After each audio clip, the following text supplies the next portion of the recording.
નમસ્કાર. સોમવારના દિવસે નંદીના કાનમાં આ 3 શબ્દ બોલો. તમારા દીકરા કે દીકરીના લગ્ન 7 દિવસમાં નક્કી થઈ જશે. મિત્રો, અમારી ચેનલ પર આપનું સ્વાગત છે. આજે અમે આપને એક ખાસ મંત્ર વિશે જણાવવા જઈ રહ્યા છીએ, જે નંદીજીના કાનમાં સોમવારના દિવસે બોલવાથી તમારા દીકરા કે દીકરીના લગ્ન 7 દિવસમાં નક્કી થઈ જશે. સૌથી પહેલા, સોમવારનો દિવસ ભગવાન શિવના નામ સાથે જોડાયેલ છે. આ દિવસ બહુ જ પવિત્ર છે અને શ્રદ્ધાળુ લોકો આ દિવસે શિવજીની પૂજા અને વ્રત પણ કરે છે. તમારા જીવનમાં મુશ્કેલીઓનું સમાધાન થાય છે અને તમારી મનોકામના ચોક્કસ પૂરી થતી હોય છે. આજે અમે વાત કરીશું કઈ રીતે અને કયા 3 શબ્દો નંદીજીના કાનમાં બોલવા જોઈએ, જે તમારા દીકરા કે દીકરીના લગ્ન માટે 7 દિવસમાં નક્કી કરાવશે.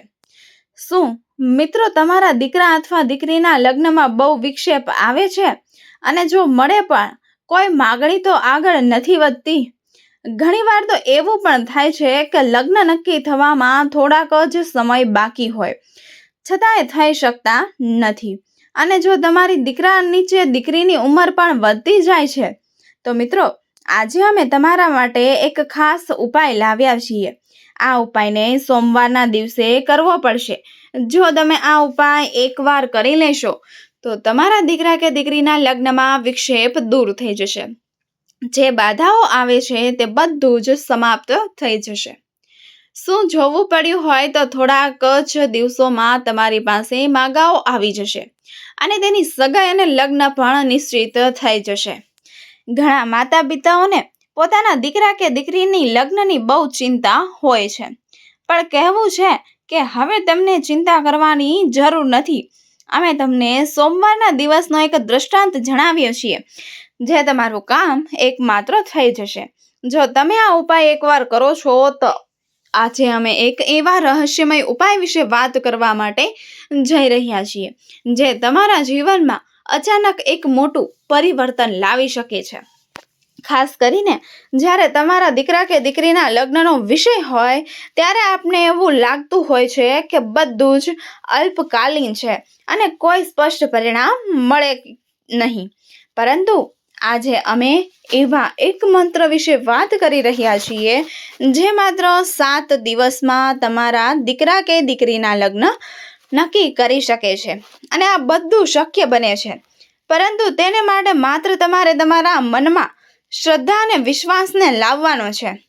તો તમારા દીકરા કે દીકરીના લગ્ન માટે થોડા જ દિવસોમાં માગા આવી જશે. તેથી મિત્રો, જો તમે પણ તમારા દીકરા કે દીકરીના લગ્ન જલ્દી કરાવવા માંગતા હો તો આ તકને ચૂકી ન જવા દો. આ વિડીયો આખો જોવો જોઈએ. જો તમે એકવાર આ વિડીયોને જોઈ લીધો તો મિત્રો, મહાદેવની કૃપાથી તમારા ઘરમાં જરૂર દિવાળી જેવા ઘણા શુભ કાર્યો શરૂ થઈ જશે. તો મિત્રો, વિડીયોમાં આગળ વધતા પહેલા એ કહું છું કે જો તમે ઈચ્છો કે મહાદેવની કૃપા સદાય તમારી ઉપર રહે તો આ વિડીયોને લાઈક કરો અને કમેન્ટમાં હર હર મહાદેવ જરૂરથી લખો. મિત્રો, આપણા સમાજમાં ઘણા દીકરા દીકરીઓ હોય છે જેમને પોતાના મનપસંદ છોકરી છોકરા સાથે લગ્ન કરવા હોય, પરંતુ તેમને માટે ક્યારેય સારું મંગલ સુંદર દાગીનું નથી મળતું. એથી તેઓ બહુ દુઃખી થઈ જાય છે અને એ લોકો મોટા વિચારોમાં ડૂબી જાય છે. ચણી જાય છે કે તેની ઉંમર એમ જ વધી રહી છે. તો મિત્રો, એવા લોકોને ચિંતા કરવાની જરૂર નથી. અમે તમને જે ઉપાય કરીએ છીએ તે સોમવારના દિવસે કરવા માટેનો છે. મિત્રો, કોઈ પણ સોમવારને તમે આ ઉપાય કરી શકો છો. જો તમે સોમવારના દિવસે એટલે કે મિત્રો સોમવારના દિવસે નંદીના કાનમાં 3 શબ્દ બોલો તો નક્કી તમારી જિંદગીમાં એવું સુખ મળશે જેની તમે રાહ જોઈ રહ્યા છો. જો તમે સોમવારના દિવસે આ ઉપાય કરી લેશો તો ભગવાન શંકર અને મા પાર્વતીની કૃપા તમારા જીવનમાં તમારા ઈચ્છિત પાત્ર આવશે. કારણ કે એવું કહેવામાં આવે છે કે સોમવારે જે દિવસ હોય છે તે ભગવાન શંકર અને માતા પાર્વતીનું મિલન બનાવતું હોય છે. એટલે સોમવારનો દિવસ મિત્રો ખૂબ જ શુભ સમજાય છે. જે લોકો લગ્નમાં જોડાયેલા છે તેઓ પણ સોમવારના દિવસે કોઈ શુભ ઉપાય કરે છે તો તેમના જીવનમાં ઘણું સારું થઈ શકે છે. એટલે મિત્રો, અમે જે પણ ઉપાય કરીએ છીએ એ તો તમને સોમવારના દિવસે જરૂર કરવા જોઈએ.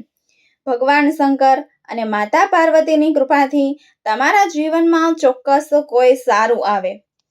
આ ઉપાય છોકરો કે છોકરી પોતે કરી શકે છે, જે માટે પાછું કોઈ માગવું જરૂરી નથી. જ્યારે કોઈને લગ્નમાં રેખા આવે તો એ પણ પોતે પણ આ ઉપાય કરી શકે છે.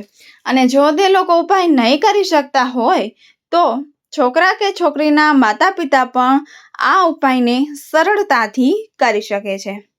જેમણે છોકરા કે છોકરીની કુંડળીમાં બાધા આવી છે અથવા તો તેમાં કોઈ દોષ હોય, મિત્રો, હવે ચિંતા કરવાની કોઈ જ જરૂર નથી. અમે જે ઉપાય કરીએ છીએ એ તમારી માટે સોમવારના દિવસે કરવો નિશ્ચિત રૂપે ફાયદો આપે છે, જેથી તમારી માંગણીઓ જલ્દી પૂરી થાય અને તમારા લગ્નના યોગ બને. ઘણીવાર એવું થાય છે કે છોકરો કે છોકરી ખૂબ જ સારા દેખાય છે અને તે સારું કામ તો કરે છે, પરંતુ કશુંક માગ કંઈક મદદ કરતા નથી. તે બાળકોની ઉંમર તો સતત વધી રહી છે, તેથી તે લોકો ખૂબ જ ચિંતા કરી રહ્યા હોય છે અને તેમના આ બાબતે બાપને પણ બહુ ચિંતા થાય છે. હવે મારા છોકરા કે છોકરીના લગ્ન ક્યારે થશે? તો મિત્રો, જો આવી કોઈ સમસ્યા હોય તો તમારી કુંડળીમાં કોઈ દોષ હોઈ શકે છે. તમે દોષને દૂર કરવા માટે સોમવારે અમે તમને જે ઉપાય બતાવીએ છીએ એ જરૂર કરો. તેથી તમારી કુંડળી માનો કોઈ પણ દોષ નાબૂદ થઈ શકે છે અને તમારા લગ્નના યોગ સાથે આવી જાય છે. બે મિત્રો, ઘણીવાર એવું થાય છે કે લોકો છોકરીઓ કે છોકરીને જોવા આવે છે, પછી વાત પણ આગળ વધે છે અને બધું બરાબર મનાઈ જાય છે કે હવે આ સંબંધ નક્કી થશે. પણ જ્યારે અંતમાં આ વાત આવે છે ત્યારે આ વાત આગળ ચાલતી નથી. ક્યારેક કદાચ અવરોધો આવી જાય છે, જેના કારણે સગાઈમાં વારંવાર બાધા આવે છે. છોકરો કે છોકરીને જોઈ લેવાના હોય છે, પરંતુ જોવાનું જ રહી જાય છે. ત્યાર સુધી વાત આગળ વધતી નથી અને એ લોકો પાસેથી પણ કોઈ સારો એવો જવાબ મળતો નથી. તો મિત્રો, આવી બધી સમસ્યાઓ ટકરાતી હોય છે અને એટલે લોકો ચિંતા ક્યારેક બહુ મેદાન રહે છે, ચિંતામાં આવી જતા હોય છે અને છોકરા કે છોકરીની ઉંમર વધતી જ રહે છે. ત્યારે મિત્રો, આપણે તમને એક ઉપાય જણાવવા માટે જઈ રહ્યા છીએ, જે તમારે જરૂરથી કરવો જ જોઈએ. જો તમે આ ઉપાય સોમવારના દિવસે કરી લેશો તો ભગવાન શંકર અને લક્ષ્મી માતાની કૃપાથી હું જણાવું છું કે તમારા ઘરમાં માંગલિક કાર્ય શરૂ થાય છે. જો આ ઉપાય એકવાર કરી લો તો થોડા જ દિવસોમાં તમારા દીકરા કે દીકરી માટે મુલાકાતીઓ આવવા લાગશે. તો મિત્રો, આ વિડીયો પૂરો જોવો. આગળ વધતા પહેલા જો તમે તમારી ચેનલ પર જો નવા છો તો આ વિડીયોને લાઈક કરી દેજો અને મિત્રો, કમેન્ટ બોક્સમાં દિલથી હર હર મહાદેવ ચોક્કસ લખી દેજો કે ભગવાન મહાદેવની કૃપા આપ સૌના પરિવાર પર બની રહે અને તમારા લગ્ન થવાના યોગ જલ્દી જ બની શકે. આજે અમે વાત કરીશું કઈ રીતે અને કયા 3 શબ્દો નંદીજીના કાનમાં બોલવા જોઈએ છે, જેથી તમારા દીકરા કે દીકરીના લગ્ન માટે 7 દિવસ નક્કી કરાવશે. આપને ખાસ મંત્ર વિશે જણાવવા જઈ રહ્યા છીએ, જે નંદીના કાનમાં બોલવાથી જ તમારા દીકરા કે દીકરીના લગ્ન 7 દિવસમાં જ મિત્રો નક્કી થઈ જશે. સૌથી પહેલા સોમવારનો દિવસ ભગવાન શિવના નામ સાથે જોડાયેલો છે. આ દિવસ બહુ જ પવિત્ર છે અને શ્રદ્ધાળુ લોકો આ દિવસે શિવજીની પૂજા અને વ્રત પણ કરે છે. નંદીજીના કાનમાં ખાસ મંત્ર બોલવાથી તમારા જીવનમાં મુશ્કેલીઓનું સમાધાન પણ થાય છે અને તમારી દરેક મનોકામના ચોક્કસ પૂરી થતી જોવા મળે છે. ભવિષ્યની શુભકામનાઓ માટે, ખાસ કરીને લગ્ન સંબંધિત કાર્ય માટે, ભગવાન શિવના ભક્તો એક પ્રાચીન માન્યતા પર ભરોસો રાખે છે. આ માન્યતા અનુસાર નંદી જ હે ભગવાન શિવના શ્રેષ્ઠ ભક્ત છે અને તે શિવજીના અવગણનાથી ઝાટકા તરફ પહોંચી શકે છે. ઘણા લોકો માનતા હોય છે કે જ્યારે તેઓ ભગવાન શિવજીના મંદિરમાં જઈને નંદીજીના કાનમાં મનોકામના કહેવામાં આવે છે, ત્યારે આ ઈચ્છાઓ મિત્રો તરત જ શિવજી સુધી પહોંચતી રહે છે અને આ પ્રેક્ટિસના કારણથી ઈચ્છાઓ પૂર્ણ થવાનો દર પણ મિત્રો વધી જાય છે. સોમવારના પવિત્ર દિવસે નંદીજીના કાનમાં 3 ખાસ શબ્દો બોલવાથી તમારી તમામ મનોકામના પૂરી થશે. આ એવી મંત્રના ટુકડા છે જેમણે હંમેશા શ્રદ્ધાવાળાના જીવનમાં સકારાત્મક અસર પાડી છે.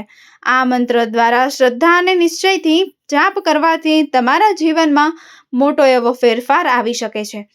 મિત્ર, સૌથી પહેલા મંત્ર વિશે જાણીએ. એક ઓમ નમઃ શિવાય. આ મંત્ર ખૂબ જ શક્તિશાળી છે અને શિવજીના દરેક કાર્યને અનુકૂળ બનાવે છે. સોમવારના દિવસે જ્યારે તમે ભગવાન શિવજીની પૂજા કરો છો ત્યારે આ મંત્ર નંદીજીના કાનમાં ધીમે ધીમે કહેવા જવાનું છે. 2. સ્ત્રી શિવાય નમસ્તુભ્યમ. આ મંત્ર પણ ખૂબ જ સરળ અને શક્તિશાળી છે. આ મંત્રને બોલવાથી તમારા દીકરા માટે શ્રેષ્ઠ મંગળ પ્રસ્તાવ જલ્દી આવશે અને તેમના લગ્ન માટે આનંદની ખબરો મળશે. 3. હર હર મહાદેવ. આ મંત્ર પરંપરાગત રીતે શિવજીના પરિચયને વધારે છે અને દુઃખોને દૂર કરે છે. આ મંત્રની સાથે તમારી જટિલતાઓ અને મુશ્કેલીઓ પણ દૂર થઈ શકે છે. ભગવાન શંકર અને માતા પાર્વતીની કૃપાથી તમારા જીવનમાં તમારા ઈચ્છિત પાત્રો પણ આવશે. કારણ કે મિત્રો, એવું કહેવામાં આવે છે કે સોમવારે જે દિવસ હોય છે તે ભગવાન શંકર અને માતા પાર્વતીનું મિલન બનતું હોય છે. ચાલો હવે જાણીએ આ મંત્રને ત્યારે અને કેવી રીતે નંદીજીના કાનમાં કહેવું જોઈએ. જો તમે અમારી ચેનલ પર નવા છો તો આ વિડીયોને અવશ્ય લાઈક કરી દેજો, ચેનલને સબસ્ક્રાઈબ કરી દેજો અને મિત્રો કમેન્ટ બોક્સમાં હર હર મહાદેવ મિત્રો ચોક્કસપણે લખી દેજો મિત્રો, જેથી ભગવાન મહાદેવની કૃપા આપ સૌના પરિવાર પર બની રહે. તમારા લગ્ન થવાના યોગ જલ્દી જ બની શકે છે. જ્યારે તમે નંદીજીના કાનમાં તમારી ઈચ્છા મનોકામના બોલતા હું જ્યારે કેટલીક વાતોનો ખાસ ખ્યાલ રાખવો જોઈએ. સૌથી પહેલા ઓમ મંત્ર બોલવો જોઈએ, પછી નંદીજીના કાનમાં તમારા શબ્દો ચાંપવા. આ વખતે તમારી ઈચ્છા પર કેન્દ્રિત કરવું જોઈએ અને તેને શ્રદ્ધાપૂર્વકના મંત્રના સાથ જોડવો જોઈએ. તમારા મનમાં શુદ્ધ મનોભાવ રાખવા. કોઈ પણ મંત્ર કહેતા પહેલા તમારું મન પવિત્ર રાખો. શિવજીની પૂજા કરો. સોમવારના દિવસે પૂજા આરંભ કર્યા પછી નંદીજીના કાનમાં આ મંત્રને અવશ્ય બોલવો જ જોઈએ અને તમારી ચિંતાને દૂર કરવી જોઈએ. અને માત્ર એક મનોકામના વ્યક્ત કરો. તમારા મનમાં એક જ ઈચ્છા રાખો. તે પછી નંદીજીના કાનમાં આ મંત્રને કહી દો. મિત્રો, ભગવાન શિવની સમાધિમાં રહેતા હોવાથી તેમનું ધ્યાન બેસાડવું અથવા તેમને વિઘ્ન કરવું મુશ્કેલ છે. પરંતુ મિત્રો, નંદીની જે ભૂમિકા ભજવે છે તે એવા રીતે છે કે ભક્તોની દરેક ઈચ્છા તે ભગવાન શિવ સુધી પહોંચાડે છે. નંદીજીનો શ્રદ્ધાળુ ઉપયોગ અને આ મંત્રોના નિયમિત જાપથી તમે માત્ર તમારા દીકરા કે દીકરીના લગ્ન જ નહીં પરંતુ તમારી સમગ્ર જીવનના કેટલાક જડેલ વિષયોમાં પણ ઝડપી નિકાલ મેળવી શકો છો. તો મિત્રો, જો તમને આજનો અમારો વિડીયો ગમ્યો હોય અને તમારા વિડીયોને એક લાઈક અવશ્ય કરી દેજો અને મારી યુટ્યુબ ચેનલને સબસ્ક્રાઈબ અવશ્ય કરી દેજો. ફરી મળીશું એક આવા જ નવા વિડીયો સાથે. રાધે રાધે. જય શ્રી કૃષ્ણ. ધન્યવાદ. રાધે રાધે.